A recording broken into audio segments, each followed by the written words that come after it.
За сайн байцгаана уу? Сар шин сайхан шинэлцгээс нү. Би Монгол улсын ерхий сайд Зандан Шатран байна. Та бүхэндээ гал мөрөн жилийн тэргүүн Барс сарын анхны подкаста танилцуулж байна. Өнөөдөр та бүхэнд засгийн газрын хуралдаанаас гаргасан ээлжид шийдвэрүүдээс заримыг нь онцолж ишилж танилцуулж байна. За засгийн газрын хуралдаанаар бид олон улсын нөхцөл байдлын талаар хэлцэж ойрох дорнодын бүс нутагт байгаа 400 гаруй иргэдээ Монгол улсад авчрах төлөвлөгөөг бас хэлцлээ. За энэ бол одоо зарлаж хэрэгжүүлдэг ажил биш учраас олон улсын түвшинд дипломат шугамар болон харилцаа холбоо тээврийн шугамар төвтэй ажиллаж байна. Иргэдийнхээ аюулгүй байдлыг хангах чиглэлүүдийг гадаад харилцааны яам, элчин сайд яамд холбогдох бус газруудад өгөөд ажиллаж байгаа. Ер нь дэлхийн нийтийн докторгүй байдал үргэлжилж байна. Урьдчилан таамаглах боломжгүй байна. Үүнээс шалтгаалаад үн тариф тэр дотроо нефть, шатахуун, бензиний үн дэлхийд арай өсөж байна. Бид энэ чиглэлээр бас тодорхой урьдчилан сэргийлэх арга хэмжээ авч ажилласны үр дүнд харьцангуй доктортой байна.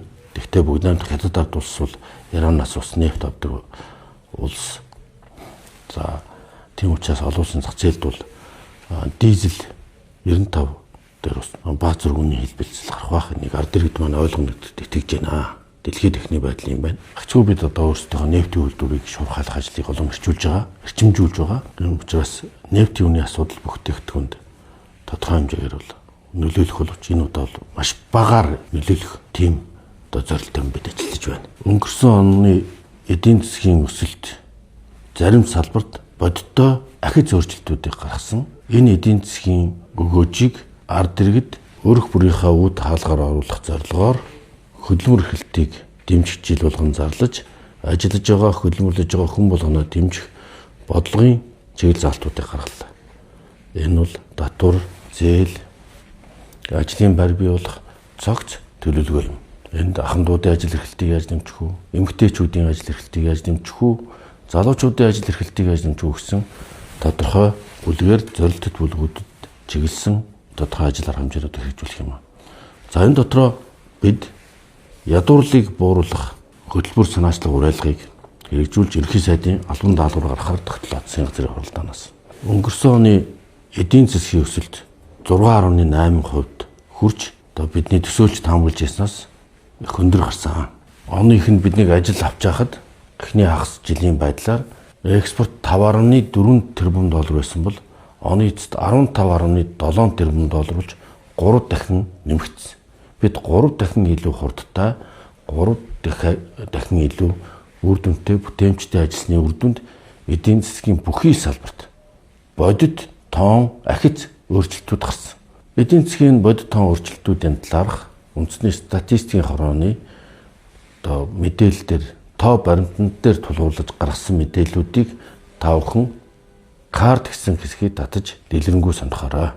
За ингээд эдийн засгийн өсөлт маань зөвхөн тоон үзүүлэлтээр бус айл өрх болгоны үүд хаалгаар орж мэдрэгдэх учиртай.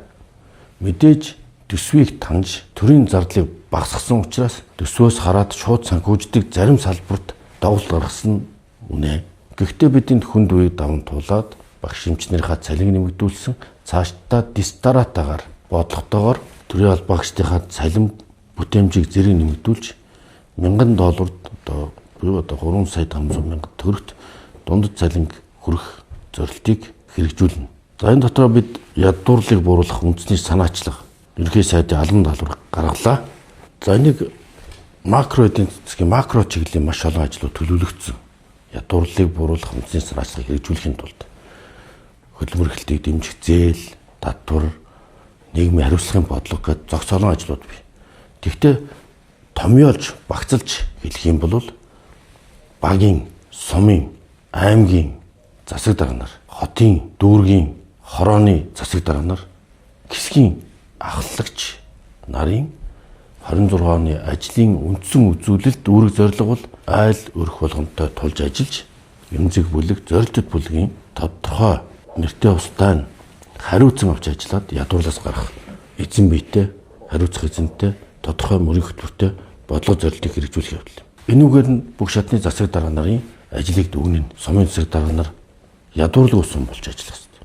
Тийм учраас ажилгүй орлогогүй байгаа ажил эрхлүүлэх, ажил зуучлах, за хувийн бизнес, бичил бизнесийг дэмжих, хөдөлмөр эрхлэлтийг дэмжих замтай холбох, сургалтанд хамрагдах, ажил мэргэжил болох гэх мэтлэн тодорхой одоо хөтөлбөр заасан ажил арга хэмжээнүүдийг хэрэгжүүлэх замаар тухайн сумынхаа иргэдийг ядуурлалаас гаргах явдал юм. Энэ ингэхдээ сумын хурлын төлөөлөгч нар хүн тусвар хүн хариуцж авч ядуурлалаас гаргах ажил айл өрх болгоныг хариуцж нэртэй устдаа тодорхой айл өрх болгоныг хариуцж авч ядуурлалаас гаргах үүрэг. Төрийн өдөр тахалбарт шаалтнууд ажил үүрэг чиглэлийнхаа дагуу тухайн салбарынхаа бүс нутгийнхаа эмзэг бүлэг, зорилт бүлгийн иргэдийг хариуцсан авч ажилдаа орлоготой болох хөтөлбөрт хамруулж ажил мэргэжил эзэмшүүлэх гэх мэт замаар бүгдийн ажилдаа орлоготой болгодог. Ажиллах хүчний эрэлт байгаад байдаг гэтэл мэргэжилтэй ажиллах хүсэлтэй юм залуучуудыг сургаж таларжуулах явдлаас энэ ажил эхлэх ёстой. За ингээд орон нутаг бүхэн өөрийн гэсэн баялагтай, орлоготой, айл өрх бүхэн хүн бүрж гэсэн өөрийн гэсэн чадвартай. Энэ чадварыг нь өнгөлж, тордож, дэмжих туслах хүмүүс хэрэгтэй байна. Энэ бол дарга нарын үндсэн үүрэг байх. За ингэснээр одоо Улаанбаатар хотын хороо хэсгийн ахлагч нар 2000 гаруй хүн бол дор бүрдээ яг зорилт бүлгийн тодорхой өрх айлуудаа хувааж авч хариуцж ажиллана гэсэн үг. За энэ даалгаврын маш тодорхой айлууд болсон байгаа. Ингээд бид энэ ондоо багтааж ядуурлыг 2 дахин бууруулах зорилт тавьж байна. Хамгийн сүүлийн статистикаар 28% байсан бол бид 15%-аас доош оруулна. Цаашдаа сумдыг ядуурлаг болох зорилт бишүүлнэ. За хоёрдугаарт засгийн газрын хуралдаанаар төрийн ба албаны нууцын тухай хуулийг хэлцлээ. Улсын хурл дөрвөн мэдүүлэхээр тогтлоо. Энэ хуулийн үндсэн үзэл санаа бол албаны ихсэн сайхан бамбаа халахвчаар, бамбааны ард халахвчаад авилгал хийх хуулийг цэцгэлүүлдэг хууль бие нэр барьсан, хууль нууцын нэр барьсан, төрийн нэр барьсан энэ авилгалын сүлжээг, авилгалын асуудлыг таслан зогсоож байгаа байх болгож. Бүгдийг ил тод нэлт болгож байгаа. Албаны нууц гэдэг нэрийн дор маш олон тендер, авилга хулгай цэцгэлж байсныг таслан зогсоож байгаа юм. Ингээд 894 албаны нууцыг ил болгоно. Албаны нууцыг хэлбэршүүлсэн журмаар тамга дардаг байсан. Энэ харилцаа бүрмөсөн зогсох юм аа. За 3-дугаарт нь газрын тухай хуульд нэмэлт өөрчлөлт оруулах тухай хуулийн төслийг хэлэлцээд улсын их хурлд өргөн мэдүүлэхээр тогтлоо. Энэ хууль нь иргэдэд газар өмчлөх, эзэмших, ашиглах үйл явцыг энгийн, хялбар, захимжсан хяналттай болгож байна. Ингэснээр иргэн болгон газар эзэмших, ашиглах энэ хэмжээгээр бизнес эрхлэх, аж амьдралаа өвдөн татах боломжийг олголоо. Газар бол улсын үндэс, газар бол бас амьдралын үндэс юм аа. Энэ боломжийг ард иргэдтэй дэгш хүртээмжтэй болгоход энэ хуулийн зорилго чиглэж байна. За энэ зорилгоор мал аж ахуйгаа хөгжүүлэхэд, эрчимжүүлэхэд тижээл, тариалан эрхлэх боломжийг олгож байна. За бас нийт өрхүүдэд тариаланч байж төмс хүнсний ногоогоо тарьдаг, хөдөө аж ахуйн үйлдвэрлэл эрхлэх боломжийг олгосон юм зохицуулт юм.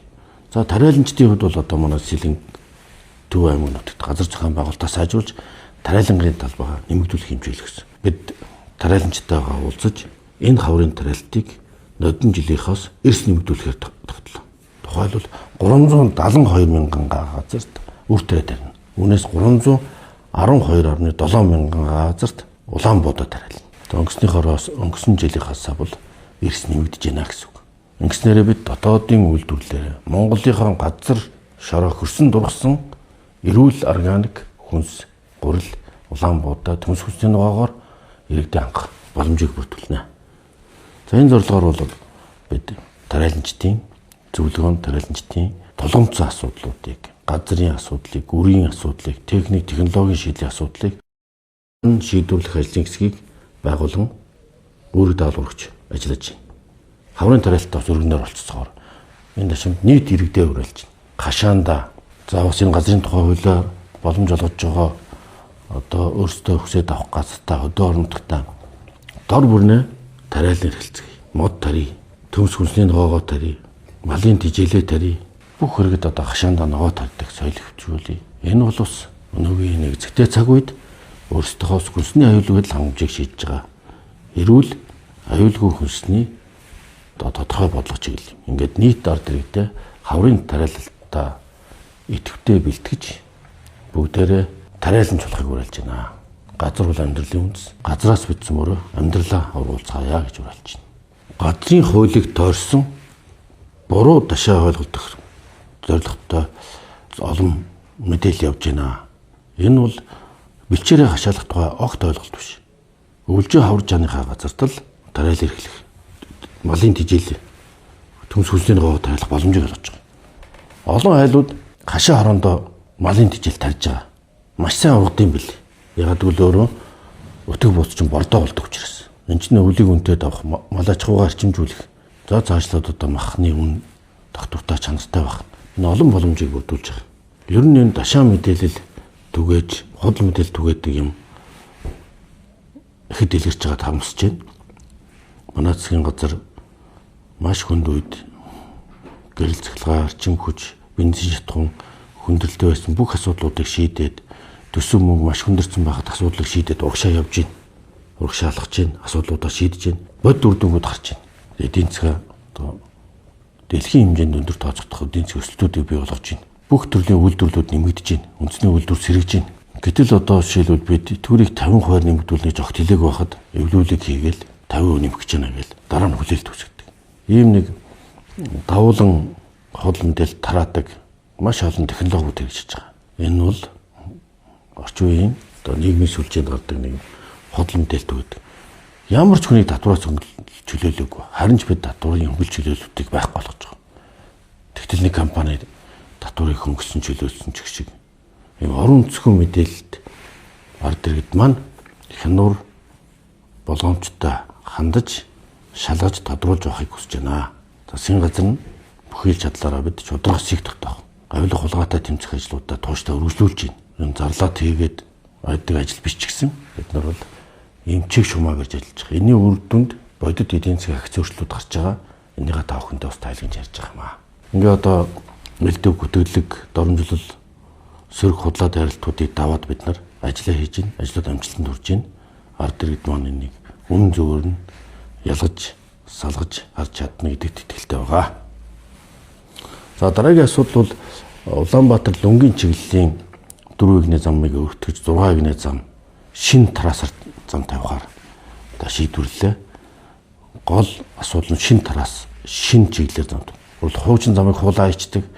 Тэгээ баахан чирэл гомдол гардаг асуудал хуучин замаараа бол хуучин зам бол хэвийн машин явна. Хуучин замаа хуулахгүй нураахгүй шинэ маршрутаар зам барьснараа энэ бол илүү хурдны зам барих ийм чиглэлийг Улаанбаатар лүнгийн чиглэлд гаргалаа.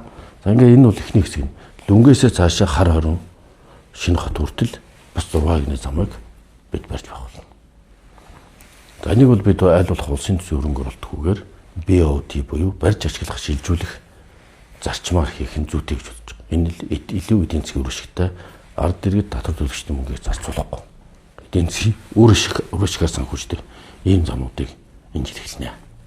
За энэ эдийн засгийн бод төсөлтүүдэд ард иргэдийнхээ амьдралд хүрэх зорилгоор бид ноолуур алт гэсэн тусгай хөтөлбөрүүдийг хэрэгжүүлж эхлэхээр шийдвэрлээд ажиллаж байна. За энэ жил бид ноолуурын нэг өндөр байх зорилттой явж байна. Энэ эдийн засгийн өсөлтийг айл өрхийн үе таалгаар оруулах нэг чиглэл бас энэ хөдөө аж ахуйн бүтээгдэхүүний үнийг бодит өндөр байх явдал юм. Ийм учраас энэ сарын 21-нд Сүхбаатар аймагт ноолуурын дуудлага худлаа зохион байгуулна. Ноолуурыг 185 мянгаас дээш байлгах худалдаалах зорилт тавьж байна. Ингэж чинь 300 мянган малчтын амьдралд төдийгүй ноолуураар үйлдвэрлэл эрхэлдэг олон мянган иргэдийн амьдрал шууд нөлөөтэй. Энэ бол нийт хөдөө орон нутгийн ажил амьдралч гэсэн хэрэг нөлөө үзүүлдэг нэг их 80 төгрөг малчтын орлогыг дэмждэг юм бодит салбар. Малчтын орлогыг дэмжих нэг их 80 маань хөдөө орон нутгийн хөгжил, худалдаа, эдийн засагт бас бодиттой хувь нэмэр болдог. Энэ бол ажиллаж байгаа, хөдөлмөрлөж байгаа хүмүүсээ бодиттой дэмжих бодлого. Ингэж дэмжиж байж одоо эдийн засгийн эргэл сайжирч, ажиллаж хөдөлмөрлөж байгаа хүмүүний бүтээмж сайжирдаг, эдийн засаг сайжирдаг юм чиг хандлах бодлого. За учраас ноолуур үйлдвэрлэгчдийнхаа бид экспортод гаргах, олон улсын зах зээлд сурталчлах, үзэсгэлэн худалдаа зохион байгуулах, дэлхийн зах зээлд ноолуурын бүтээгдэхүүнээ одоо үнд оруулах, үнд гаргах ийм бодлогыг давхар хэрэгжүүлсэн. Ноолуурын зохиц хөтөлбөрийг хэрэгжүүлж байна. Ноолуур үйлдвэрлэгчдэд дэмжин, ноолуурын гадаад зах зээлийг дэмжин. Одоо хэрэгжүүлж байгаа олон улсын зах зээлд тухайлах юм бол Евразийн 200 сая хүнтэй том зах зээлд ноолуурын бүтээгдэхүүнээ тарифын болон тарифын гэдэг татварын болон одоо татварын бус хориг саатууд, захиргааны хориг саатуудгүйгээр экспортлох боломжийг нээж байгаа. Энэ бол манай ноолуурын салбарын том осгол болно. Би өмнө нь энэ мэдэн дээр ноолуурын үйлдвэрлэл 5.7 дахин үйлдвэрлэлийн хэмжээгээр харин үнийн дүнгээр 4.7 дахин нэмэгдсэнийг товомжид орсон. Өнгөрсөн оны бидний хамгийн том амжилт бол үйлдвэрлэл 4-5 дахин нэмэгдэнэ гэдэг бол маш сайн амжилт. Ингээд бид нэг шат дахин босруулдаг болчихлоо. Ноолуураа угаагаал түүхийгээр зардаг байсан бол одоо самнаад 30% нэмэн хүртэх шингээгээд экспортлдог боллоо. Одоо бид дараагийн шатны ноолуур үйлдвэрлэлд хэмжиж. Утас эрх, одоо утас их, ноолуур утас их болох юм байна. Ингүүл ноолуурын өмнө ахаад 30-40% хүрсэн. Ингэж бид одоо олон худалдаа авагчдаа зах зээл рүү нэвтэрж байна. Loro Piana, Hermes гэдэг Италийн одоо брэндүүдийн ноолуурыг нийлүүлдэг боллоо. Итали улсын ноолуурын томоохон одоо нийлүүлэгч болж Монгол улс. Монгол ноолуурын нэр хүндийг өргөж байна. Малчтынхаа хөдөлмөр үнцнийг дэлхийд гаргаж байна. Цагаалт, жинхэнэ утгаараа болох ажил хэрэгжүүлж байна. Ийм учраас ноолуурын зохис бодлого шийдвэрийг хэрэгжүүлж ажиллаж байна. Энэ чиглэлээр уулзалтууд хийгдэж энэ бодит ажлууд болно.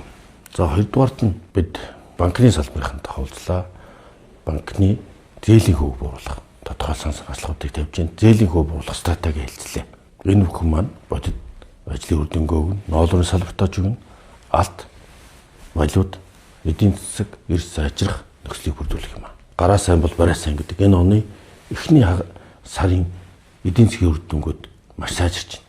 Бидний зэгцэрх хөдөлгөөн, шударгасан тэмцлүүдийн үр дүнд эдийн засагт сэргэлт бий болсон. Нэгдүгээр сарын байдлаар экспорт 71% өсөлт. 1.7 тэрбум доллар төрлөө.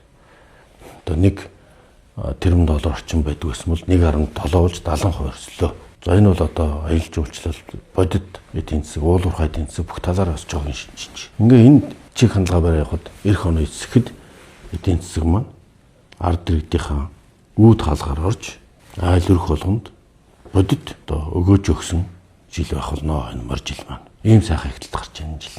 Ингээ дэлхийд дахин бас гаднаа хүүтэрч байна. Бид дотроо дулаан байх учиртай. Ийм учраас ард иргэдтэй бид үнэн зөв мэдээллийг шууд нүүр тулан хүргэхийг зорилоо. Анхаар тавьсанд баярлалаа. Өдрийг сайхан өнгөрүүлээрэй.